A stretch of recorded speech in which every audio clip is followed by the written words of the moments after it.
Hello everyone, fifth chapter Make Web Look Stylish. നമ്മുടെ HTML ചാപ്റ്ററിൻ്റെ theory questions ചെയ്യാൻ പോകുന്നത്. അപ്പോൾ അതിൻ്റെ പ്രാക്ടിക്കൽ ക്വസ്റ്റ്യൻസ് നമ്മൾ വീഡിയോ ചെയ്തിട്ടുണ്ട്. അപ്പോൾ ഡെഫിനറ്റ്ലി ചെക്കൗട്ട് ചെയ്യാൻ നിങ്ങൾക്ക് ഈ പ്രാവശ്യം വരാൻ പോകുന്ന ടൈപ്പ് ക്വസ്റ്റ്യൻസ് ഒക്കെ ഡിസ്കസ് ചെയ്തിട്ടുണ്ട്. അത് കാണാം. അതിന് നമ്മൾ കുറേ തിയറി ഡിസ്കസ് ചെയ്യുന്നുണ്ട്. ഇത് നമുക്ക് തിയറി ക്വസ്റ്റ്യൻസ് തിയറി ആയിട്ട് നമുക്ക് നോക്കാം. അപ്പോൾ ഫസ്റ്റ് ക്വസ്റ്റ്യൻ പിടിച്ചോ. What does the division tag help with in HTML? HTML എന്തിനാ div അത് ഡിവിഷൻ ടാഗ് എന്തിനാ ഹെൽപ്പ് ചെയ്യുക? വളരെ സിമ്പിൾ. സ്റ്റൈൽ അല്ല, ഹൈപ്പർ ലിങ്ക്സ് അല്ല, ഡിസ്പ്ലേയിങ് ഇമേജസ് അല്ല, dividing the web page in sections അല്ലേ, ഭാഗങ്ങളായിട്ട് ബ്രേക്ക് ചെയ്യാൻ വേണ്ടിയിട്ട്. ബ്രേക്കിന് വേറെ ടാഗ് ഉണ്ട് കേട്ടോ, അത് വേറെ കാര്യം. ഓക്കെ, അടുത്തത് which tag is use to give heading level 2? Heading കൊടുക്കണമെന്ന് നമുക്കറിയാം. H ഉണ്ട്, H2 ടാഗ് ഉണ്ട്, H3 ടാഗ് ഉണ്ട്. അപ്പോൾ മനസ്സിലാക്കേണ്ടത് എന്താണ്, നമുക്ക് ഇവനാണ് H2 ആണ് heading level 2. Okay, H2. Okay, അത് കഴിഞ്ഞു. അടുത്ത question, which of the following is the inline style? Inline നമുക്ക് സ്റ്റൈൽ ഇൻക്ലൂഡ് ചെയ്യാൻ വേണ്ടിയിട്ട് രണ്ട് ടൈപ്പ് ഉണ്ട്. ഓക്കെ, ഇൻലൈൻ അഥവാ ഇന്റേണൽ ഉണ്ട്, അഥവാ എക്സ്റ്റേണൽ ഉണ്ട്. അതാണ് നമ്മൾ CSS ലിങ്ക് ചെയ്യുക, എക്സ്റ്റേണൽ CSS ലിങ്ക് ചെയ്യുന്നത്. ഓക്കെ, അത് നമുക്ക് പ്രാക്ടിക്കലിൽ പഠിക്കാനുള്ള സംഭവമാണ്, ഇമ്പോർട്ടൻ്റ് ആണ്. ഓക്കെ, അതിന് വേണ്ടിയിട്ട് ഉപയോഗിക്കുന്നതാണ് ഈ കോഡ്. ഇത് എക്സ്റ്റേണലി ലിങ്ക് ചെയ്യാൻ വേണ്ടിയിട്ടുള്ള സംഭവമാണ്, പ്രാക്ടിക്കലിൽ പഠിക്കാനുള്ളത്. ഇൻലൈൻ എന്ന് പറയുമ്പോൾ എന്താണ്, ബേസിക്കലി നമുക്ക് ഈ സ്റ്റൈൽ കൊണ്ടിട്ട് ഇപ്പോൾ H3ൻ്റെ ഉള്ളിൽ ഹെഡിങ് 3ൻ്റെ സ്റ്റൈൽ എന്ന് പറയുമ്പോൾ എന്താണ്, ടെക്സ്റ്റ് അലൈൻ സെൻറ്റർ. ഇതാണ് ഇൻലൈൻ CSS എന്ന് പറയുക. ഓക്കെ, ഇൻലൈൻ സ്റ്റൈൽ എന്ന് പറയാം. ഓക്കെ, ആ കാര്യം ഓർത്ത് വെക്കുക. എക്സ്റ്റേണലിൻ്റെ ഗുണങ്ങൾ എന്താണ് CSS ചെയ്യുന്നതിൻ്റെ, അത് നിങ്ങൾ കമൻറ്റ് ചെയ്യുക. ഓക്കെ, അത് കുറേ ക്വസ്റ്റ്യൻസിൽ ചോദിക്കുന്ന. What is the property font weight bold do? Font വെയിറ്റിനെ ബോൾഡ് ആക്കിയാൽ എന്താ സംഭവിക്കുക? സൈസ് കൂടുമോ? ഇല്ല. ഇറ്റാലിക് ആവോ? ഇല്ല. ബോൾഡ് ആവും, അത്രേ ഉള്ളൂ. ഓക്കെ, അടുത്ത question, which style property aligns text to center? ടെക്സ്റ്റിനെ സെൻറ്ററായിട്ട് അലൈൻ ചെയ്യാൻ വേണ്ടിയിട്ട് എന്താ ചെയ്യേണ്ടത്? ടെക്സ്റ്റ് അലൈൻ സെൻറ്റർ ഉണ്ട്. ഫോണ്ട് വെയിറ്റ് അല്ല, ടെക്സ്റ്റ് സ്റ്റൈൽ അല്ല, അലൈനും അല്ല, നമുക്കെന്നാൽ text align center. Okay, text align center കൊടുക്കുന്നു. ടെക്സ്റ്റ് അലൈൻ റൈറ്റ് കൊടുത്താൽ റൈറ്റ് ആയി, ടെക്സ്റ്റ് അലൈൻ ലെഫ്റ്റ് കൊടുത്താൽ ലെഫ്റ്റ് ആയി, സെൻറ്റർ കൊടുത്താൽ center. Okay, which is the use of style tag in HTML? എന്തിനാണ് സ്റ്റൈൽ നമുക്ക് ഇടുന്നത്? സ്ക്രിപ്റ്റ് കൊടുക്കാനാണോ? അല്ല. വേറെ HTML പേജിനാണോ? അല്ല. ഇമേജിനാണോ? അല്ല. സ്റ്റൈൽ കൊടുക്കാൻ, ഇന്റേണൽ CSS സ്റ്റൈൽ, ഇവിടെ സ്റ്റൈൽ കൊടുക്കാൻ വേണ്ടിയിട്ട്. ഓക്കെ, സെൻറ്റർ അയക്കണം, ഈ കളർ അയക്കണം, ആ കളർ അയക്കണം, അല്ലെങ്കിൽ അങ്ങനെ കാര്യങ്ങളൊക്കെ. Okay, which of the following is not a limitation of inline? ഇവിടെ നമ്മൾ കണ്ടു സ്റ്റൈൽ നമുക്ക് ഡിഫൈൻ ചെയ്യാൻ ഇൻലൈനും എക്സ്റ്റേണലും ഉണ്ട്. ഓക്കെ, അപ്പം ഇൻലൈനിൻ്റെ പ്രശ്നം എന്താണെന്ന് വെച്ചാൽ നിങ്ങൾ കുറേ പ്രാവശ്യം റിപ്പീറ്റ് ചെയ്യണം. അപ്പം റെപ്പിറ്റേഷൻ ഓഫ് കോഡ് ശരിയാണ്, അത് ഇതിൻ്റെ ലിമിറ്റേഷൻ നോട്ടല്ല കേട്ടോ. നോട്ട് ലിമിറ്റേഷൻ ചോദിച്ചപ്പോൾ ഇതല്ല ആൻസർ. എന്താണ്? അതാണ്. പിന്നെന്താണ്? കോഡ് ബിക്കംസ് ലെങ്തി ആവും. ഓക്കെ, ഡിഫിക്കൽട്ട് മെയിൻറ്റെയിൻ ആവും. അപ്പോൾ എന്താണ്, സ്മോളർ കോഡ്സ് ഡിഫിക്കൽട്ട് മെയിൻറ്റെയിൻ ആവും. ശരിക്കും പറഞ്ഞാൽ ഇതിൻ്റെ പ്രശ്നം എന്താണെന്ന് വെച്ചാൽ, ഇപ്പോൾ ഒരു എക്സാമ്പിൾ, നിങ്ങളിപ്പോൾ H3യിൽ നിങ്ങൾ ഇവിടെ കൊടുത്തു ഇത്. ഓക്കെ, സ്റ്റൈൽ കൊടുത്തു, ഇതിൻ്റെ H4ൽ വരുന്നു. ഓക്കെ, ഇങ്ങനെ കൊടുത്തു. ഓക്കെ, ഇനി അതേപോലെ തന്നെ ഈ സെയിം സാധനം നിങ്ങൾക്ക് ഇപ്പോൾ ഇതൊരു HTML ഫയലിലേക്ക്, ഓക്കെ, ഇവിടെ നിങ്ങൾ ഇൻലൈൻ ചെയ്തു, ഇവിടെ ഇൻലൈൻ നിങ്ങൾ വേറൊരു പേജ് ഉണ്ടാക്കി, അവിടെയും H3യിൽ നിങ്ങൾ ഇങ്ങനെ കൊടുക്കണം. പക്ഷെ അതേ സമയം നിങ്ങൾ എക്സ്റ്റേണൽ CSS ചെയ്യുകയാണെങ്കിൽ, ഓക്കെ, എക്സ്റ്റേണൽ CSS ചെയ്യുകയാണെങ്കിൽ ഒരെണ്ണത്തിൽ full style H1, H2, H3 എല്ലാം നിങ്ങൾ ഡിഫൈൻ ചെയ്ത് കഴിഞ്ഞാൽ ആ ഫോൾഡറിലുള്ള എല്ലാത്തിലും നിങ്ങൾ ലിങ്ക് ചെയ്ത് കഴിഞ്ഞാൽ ആ ഫോൾഡറിലുള്ള എല്ലാ പേജസിനും ഇതിലേക്കും നിങ്ങൾ കോഡ് റിപ്പീറ്റ് ചെയ്യാതെ വർക്ക് ആയിക്കോളും. അപ്പം which is not a limitation. അപ്പോൾ ലിമിറ്റേഷൻ അല്ലാത്ത എന്താണ്? Smaller code size. ഓക്കെ, അപ്പം എന്താ ഗുണം? എക്സ്റ്റേണൽ ആകുമ്പോൾ നിങ്ങൾ പുറത്തിങ്ങനെ സെപ്പറേറ്റ് ആയിട്ട് ചെയ്യണം, അപ്പോൾ കോഡ് സൈസ് വലുതാവും. പക്ഷെ അതാണ് സുഖം, അതാണ് ഈസി. അതിന് റെപ്പിറ്റേഷൻ ഉണ്ടാവില്ല, ഡിഫിക്കൽട്ടി ഉണ്ടാവില്ല. ഓക്കെ, ഡിഫിക്കൽട്ടി ഉണ്ടാവില്ല, സുഖമാണ് ചെയ്യാൻ വേണ്ടിയിട്ട്. കോഡ് ലെങ്ത് ആവും. അപ്പോൾ നമുക്ക് എന്താണ് പ്രശ്നം? ഇൻറ്റേർണൽ ചെയ്യുമ്പം നമുക്ക് ആ ഹെഡിങ്ങിൽ തന്നെ ഉണ്ടാവും എന്താണ് കൊടുക്കുക, പക്ഷേ വീണ്ടും ചെയ്യണം എന്നുള്ളൊരു കഷ്ടപ്പാടുണ്ട്. ഇൻലൈനിലാകെ അങ്ങനത്തെ ഒരു ഗുണമുള്ളൂ. നിങ്ങൾ വലിയ വെബ്സൈറ്റ് ഒക്കെ ഉണ്ടാക്കണം, എപ്പോഴും എക്സ്റ്റേണൽ CSS ചെയ്യണം. അത് പ്രാക്ടിക്കൽ നമ്മൾ ചെയ്യാനുണ്ട് കേട്ടോ.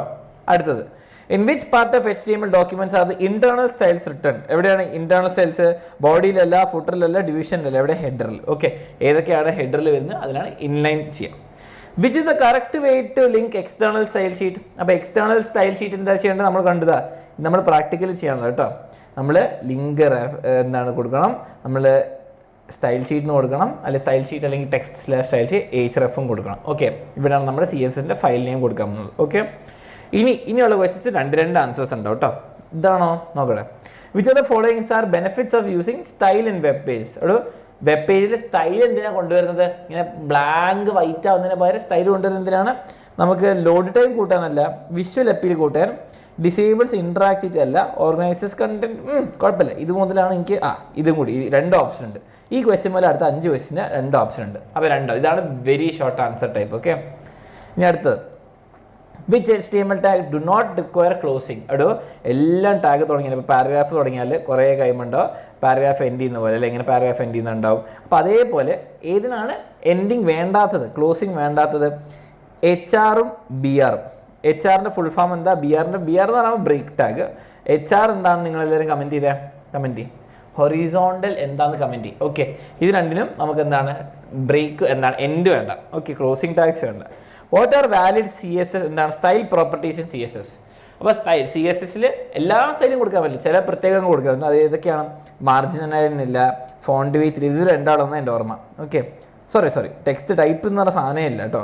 ടെക്സ്റ്റ് അലൈനും ടെക്സ്റ്റ് ഇതാണ്. ഓക്കെ, ടെക്സ്റ്റ് അലൈനും ഫോണ്ട് വെയ്റ്റ് ബോൾഡ് അങ്ങനത്തെ കാര്യങ്ങൾ. അപ്പോൾ ഈ രണ്ട് കാര്യങ്ങളാണ് വാലിഡ് സ്റ്റൈൽ പ്രോപ്പർട്ടീസ്. മാർജിൻ അലൈനും പറ്റില്ല, ടെക്സ്റ്റ് ടൈപ്പും പറ്റില്ല.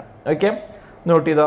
അടുത്ത കാര്യം, what are characteristics of inline? വീണ്ടും ഈ പ്രാവശ്യം ഏറ്റവും കൂടുതൽ ക്വസ്റ്റ്യൻ ഇൻലൈൻ എന്നാണ്. അപ്പം ഇൻലൈൻ എന്ന് പറയുമ്പോൾ എവിടെയാണ് വരിക? Make score. ക്യാരക്ടറിസ്റ്റിക്സ് ഏതൊക്കെയാണ്? അവരെന്താണ് സെപ്പറേറ്റ് CSS ഫയലല്ല, അതിനല്ല ഇൻലൈൻ എന്ന് പറയാം. Okay, repeated in every tag ആയിക്കോട്ടെ, അത് ശരിയാണ്. Makes code harder to maintain ശരിയാണ്. Included in the style tag, സ്റ്റൈലല്ല ഹെഡർ ടാഗാണ്. അപ്പം ഇവന് ബിയും ഡിയും ആണ് ആൻസർ. അടുത്ത question, how can you apply blue colour using CSS? അപ്പോൾ CSS-ൽ ബ്ലൂ കളർ ചെയ്യാൻ വേണ്ടിയിട്ട് ഓഫ് കോഴ്സ് നിങ്ങൾക്ക് കളർ കോളൻ ബ്ലൂ കൊടുക്കണം കേട്ടോ. കോളൻ തന്നെയാണ് വേണ്ടത്. ഈ ഈക്വൽ ടു എന്ന് പറഞ്ഞ പരിപാടി ഇല്ല കേട്ടോ കളറിൽ, ഇതല്ല. ഇനി ഇതും പോരാതെ ഇതും കറക്റ്റാണ്. അപ്പം 0000. ഓക്കെ, ഈ കളർ കോഡ് ഓർത്തിച്ചോ, FF. ഇതെന്താണ്? ബ്ലൂ. ഇത് ബ്ലൂവിനാണ്. ഞാൻ റെഡിനെ നിങ്ങൾക്ക് പഠിപ്പിച്ചത്. ഇത് ബ്ലൂ ആട്ടോ. 0000 FF, അത് ബ്ലൂവിൻ്റെ കോഡാണ് കേട്ടോ. ഇനി ഇത് തെറ്റാട്ടോ, ഇത് തെറ്റാ. ഇങ്ങോട്ട് വരിക. Which are the purposes using style ടാഗിൻ? ഒരു സ്റ്റൈൽ എന്തിനാണ്? ആഡ് CSS ഇന്റേണലി, വേറെ ഒന്നുമില്ല. ഇനി മുതലുള്ള ക്വസ്റ്റ്യൻസിന് ഒരു ആൻസർ ഉള്ളൂ. അടുത്തത്, which are the property of what is the property background colour define? Background colour എന്താ കൊടുക്കുക? ഫ്രണ്ടിലുള്ള കളറാണ്, അല്ല ബാക്ക്ഗ്രൗണ്ട് കളർ. ഇതൊക്കെ ആൻസർ ചെയ്യാൻ എല്ലാവർക്കും പറ്റും. Okay, which of the CSS correct code for colour red? റെഡിന് വേണ്ടിയിട്ട് ഏതാ? ഇത് നമ്മൾ കണ്ട് ബ്ലൂ ആണ്. ഓക്കെ, 0000 FF ബ്ലൂ ആണ്, FF 0000 ആണ് റെഡ്. ഓക്കെ, അപ്പോൾ ഇതാണ് കറക്റ്റ് ആൻസർ. അത് ഓർത്ത് വെച്ചോ, ബ്ലൂ റെഡ് ഒന്ന് പഠിച്ചു വെക്കാം. ഓക്കെ, ഇനി അടുത്തത്, which style type takes the highest priority in HTML? അപ്പോൾ ഏതാണ് ഏറ്റവും ഹയസ്റ്റ് പ്രയോറിറ്റി എടുക്കുക? നമ്മുടെ ഇൻലൈൻ സ്റ്റൈലാണ്. ഓക്കെ, അപ്പം ഹയസ്റ്റ് പ്രയോറിറ്റി ഇൻലൈൻ സ്റ്റൈലാണ് എടുക്കുക. Which of the following is A style property? Okay, അപ്പോൾ സ്റ്റൈൽ പ്രോപ്പർട്ടിയിൽ വരുമ്പോൾ സ്റ്റൈലല്ല, ഓക്കെ ഫോണ്ട് സ്റ്റൈലാണ് വരിക. ഓക്കെ, ഫോണ്ട് സ്റ്റൈൽ നമ്മൾ നേരത്തെ കണ്ടു ഏതൊക്കെ വാലിഡ് പ്രോപ്പർട്ടീസ് ഉള്ളത്. What is a function of text align center? ഒരു ടെക്സ്റ്റ് അലൈൻ സെൻറ്റർ കൊടുത്ത് എന്താ? സെൻറ്റർ ആയിട്ട് അലൈനോ? Align text, left align text, right align text, center കഴിഞ്ഞു. ഓക്കെ, നമുക്ക് ലാസ്റ്റ് ക്വസ്റ്റ്യൻ ചെയ്യാം. What is the advantage of internal CSS? Internal CSSന്റെ advantage എന്താണ്? Style are apply to multiple page. ഇതില്ല, ഇത് എക്സ്റ്റേണലിൻ്റെ ഇതാണ്. Styles are written to separate file, അത് external. No need to repeat styles, അതല്ല. ഓക്കെ, ഇതാണ് styles are apply to same file. ഇവനാണ് വരേണ്ടത്. ഓക്കെ, അപ്പോൾ ഇങ്ങനെ കുറേ ക്വസ്റ്റ്യൻസ് ചെയ്തു. അപ്പോൾ നിങ്ങൾ ടെക്സ്റ്റ് ബുക്ക് വായിച്ച് ഇനി ഓഫ് കോഴ്സ് ക്വസ്റ്റ്യൻസ് ഉണ്ടോ? ഇത് നിങ്ങളൊന്ന് കമൻറ്റ് ചെയ്യുക. അപ്പോൾ നമ്മൾ 23 ക്വസ്റ്റ്യൻസ് ഇതിൻ്റെ പ്രാക്ടീസ് ചെയ്തു. ഹോപ്പ്ഫുള്ളി നിങ്ങൾക്ക് യൂസ്ഫുൾ ആയി വിചാരിക്കുന്നു. അപ്പോൾ ടെക്സ്റ്റ് ബുക്ക് ഒന്ന് വായിക്കുക, ഈ ക്വസ്റ്റ്യൻസ് ചെയ്യുക, ആ പ്രാക്ടിക്കലും കൂടി ചെയ്യുക. ഡെഫിനറ്റ്ലി നിങ്ങൾ എക്സാം നല്ല മാർക്ക് മേടിക്കും, ഉറപ്പാണ്. അപ്പോൾ all the best for your exam. Video ഇഷ്ടപ്പെട്ട ലൈക്ക് ചെയ്യുക, ഇതിന് ആൻസറും കൂടി കമൻറ്റ് ചെയ്യുക. ബൈ.